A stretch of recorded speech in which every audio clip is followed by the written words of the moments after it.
کہ اگر آج ہم نہیں جاگیں گے اور ہم جدوجہد نہیں کریں گے، ہم سب ذمہ دار ہوں گے جس طرف اب ہم جس رخ پہ نکل چکی ہے۔ سب سے پہلے معیشت آ جائے۔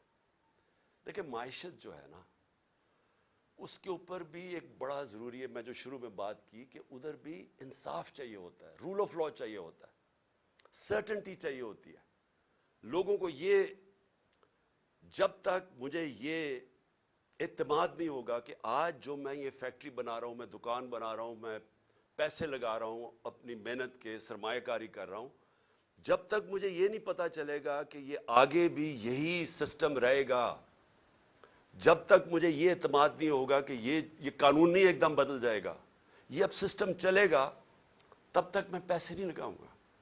بلکہ وہ چھوڑیں، یہ چھوڑیں کہ میں ملک میں نہیں لگاؤں گا، باہر سے بھی نہ کوئی پیسے لے کے آئے گا ملک کے اندر سرمایہ کاری کرنے کے لیے، اور اندر سے بھی آپ کے ہمارے جو سرمایہ کار ہے وہ کسی اور ملک میں جا کے پیسے لگائیں گے۔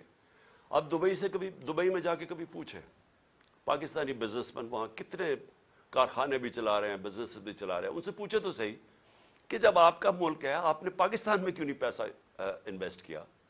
آپ کیوں دبئی میں جا کے پیسہ لگا رہے ہیں؟ اور ملیشیا میں بھی یہی ہے۔ تو وہ سب سے پہلی بات کہیں گے کہ یہاں ہمیں اعتماد ہے ان کے قانون کے اوپر، ہمیں یہاں رول آف لا نظر آتا ہے، اس لیے ہمیں اعتماد ہے کہ جو ہماری انویسٹمنٹ ہے، جو سرمایہ کاری ہے، ان کا قانون اس کی حفاظت کرے گا، اس لیے لوگ انویسٹ کرتے ہیں۔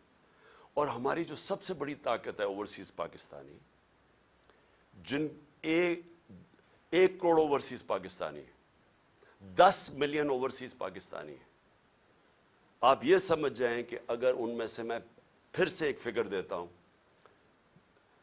20 لاکھ بھی 15 سے 20 لاکھ پاکستان میں سرمایہ کاری کرنی شروع کر دیں تو ہمیں کوئی کسی کے سامنے ہاتھ پھیلانے کی ضرورت نہیں پڑے گی۔ لیکن وہ کیوں نہیں آتے یہاں؟ کیونکہ ان کو اعتماد ہی نہیں ہمارے انصاف کے نظام۔